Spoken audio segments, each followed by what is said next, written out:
What's up, everyone? Welcome to the Dungeons & Dragons 5th Edition Power Gamers Tactics Room. I'm your host, Bill Braun Bafflestone.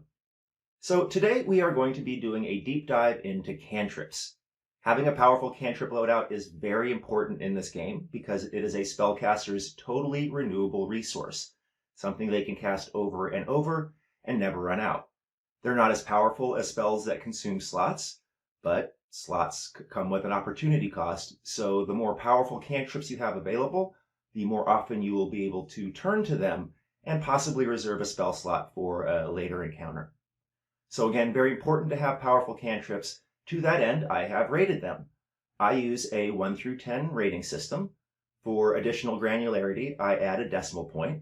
So the whole numbers result in tiers. The 10 tier are all ratings from 9.1 to 10. The 9 tier are all ratings from 8.1 to 9, etc. Also, some cantrips are getting a dual rating. I'm trying to rate them in isolation, but I can't ignore the fact that some cantrips just become way better in certain circumstances as part of certain combinations used by certain classes. So I am going to try and call that out with dual ratings on some of these. And finally, in the interest of time, I'm going to be putting my ratings and the notes which inform those ratings on the screen so that you can read them. And that way I can just talk about certain nuances that I think need to be called out. So here we go. So starting with the 10 tier, these are the best cantrips in the game, the cream of the crop. You're going to want to get as many of these as you can. There are 6 in this category: Guidance, Minor Illusion, Firebolt, Eldritch Blast, Mind Sliver, and Shillelagh. So guidance is obviously amazeballs. The biggest problem with it is that you just forget to use it because it can be used all the time and you just forget to say it sometimes. It can be used multiple times a day, even at 20th level. It's just that good.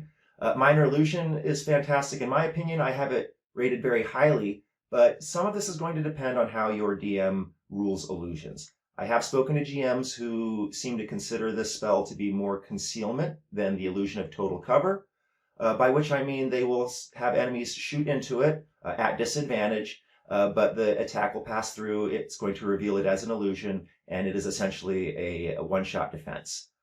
I don't think that's the correct interpretation. It is the illusion of total cover, so I think that opponents are going to react to it as if it's total cover.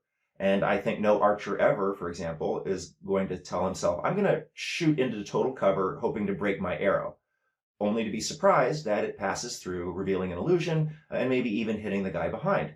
He's just going to choose a different target if his target goes behind total cover, or close to melee, or just something different. He's not going to target the illusion.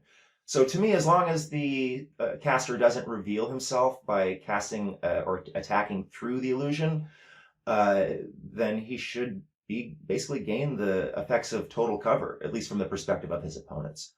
Then we have Firebolt versus Eldritch Blast. Obviously, Eldritch Blast is 9.9 for Warlocks. Their entire class is built around it. But even if you're not a Warlock, it's still really good. Not much of a drop-off. Very comparable to Firebolt, but has that juicy force damage that is clearly way better than the fire damage of Firebolt. I like Firebolt better, however, because it's the only cantrip in the game that can affect objects. And it can really wreck things, man. I don't know if you've looked at the object rules in this game, but it's pretty easy to break stuff. Almost nothing has a damage threshold, and most objects are piddly AC and piddly hit points. So a couple of Firebolts could easily destroy a wall, let alone a door, let alone a lock. You can level an entire town with nothing but Firebolt. That's pretty good. To me, that gives it a little bit of an edge over Eldritch Blast, a little bit more accessible. But that said, they're both fantastic. You can't go wrong with either one. Then we have Mind Sliver, new with Tasha's, but is immediately the best debuff in the game. It attacks an intelligence save, psychic damage, no visible effect, and that juicy D4 save penalty on your next save roll. So fantastic. I don't need to belabor the point. I'm sure everybody is thinking how juicy combinations opening with that would be. So definitely a must-have if you can pick it up. And then finally, Shillelagh, bonus action. only two cantrips that are bonus action, so can't go wrong with that, and makes a really fantastic weapon. I mean, for a melee cantrip, it's really fantastic. Then in the 9 tier, we have 3 spells. There is Toll the Dead, Booming Blade, and Green Flame Blade. Toll the Dead has that juicy D12 necrotic. Con save isn't the best, but still very nice. Booming Blade and Green Flame Blade are nice for melee types because they essentially do double damage relative to other cantrips, depending on the condition. But both very, very nice. In the 8 tier, have 5 spells: Frostbite, Ray of Frost, Sapping Sting, Vicious Mockery, and Magic Stone. So Frostbite, a great debuff. Con save, not the best, but still, really good. Ray of Frost is the other ranged attack roll option that wizards have other than Firebolt. Relative to Firebolt, I like Firebolt better, but Ray of Frost is still really good. I'm not so impressed by the debuff, but I can see how it can be useful in certain situations. Cold damage is good. So that's a good spell. Sapping Sting, I really like this one if you can get it. It is a Chronergy spell, I think, so your DM will have to allow you to. But if you can, that prone condition is just a really nice debuff. If you have colleagues who can then grapple them so they can't get up, then they are at disadvantage until they can break that grapple, which is just really nice. Vicious Mockery, Bard staple, a lot of fun. Magic Stone. This was the hardest one to rate, I think. It's pretty bad unless you have like 3 Tiny Servants. If you have 3 Tiny Servants, that's amazing. Then they can attack at range and do like 3d6 plus 15 damage per round. That's pretty sweet. So 9.8 if you're an Artificer or a Wizard who can cast 4th level slots and has Tiny Servant. But otherwise, not that impressive, even as a bonus action. In the 7 rankings, we have Mending, Sacred Flame, Dancing Lights, Light, and Thorn Whip. Mending, I consider it the best, second best utility spell. It's just great for fixing things, great for recovering arrows, can even affect magic items, and it has actually come into pretty good effect in my own campaign where we're transporting an artifact and there's a box that we need to kind of keep it from detection. And it's broken a few times and Mending has come in very handy. Then Sacred Flame, ignoring cover, is very cool. Dancing Lights are light. If you don't have dark vision, you're probably going to want to have one of these.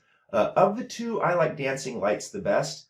It is concentration, which is a downside, but you can control the lights and put them in front of you so that you are still in darkness while you're illuminating your opponents. That's really sweet. That kind of constrains their position and opens yours, so I always like that. But light is pretty good too, no concentration. You're definitely going to need one of these if you don't have dark vision. Thorn Whip. This is pretty cool. One of my colleagues has it. That 10-foot pull thing has come in handy several times. And it's the only cantrip that can do that other than Lightning Lure, and Lightning Lure is just terrible. In the 6th category, we have Acid Splash, Chill Touch, Sword Burst, Thunderclap, Produce Flame, and Mage Hand. So Acid Splash, Chill Touch, Sword Burst and Thunderclap are the 2 of the 3 cantrips that produce an area of effect, but they sacrifice range to do it. I prefer the range, but I can see how you might choose the AoE. Produce Flame, Mage Hand. This is one that people love. I mean, obviously Arcane Tricksters, have it and they make good use of it.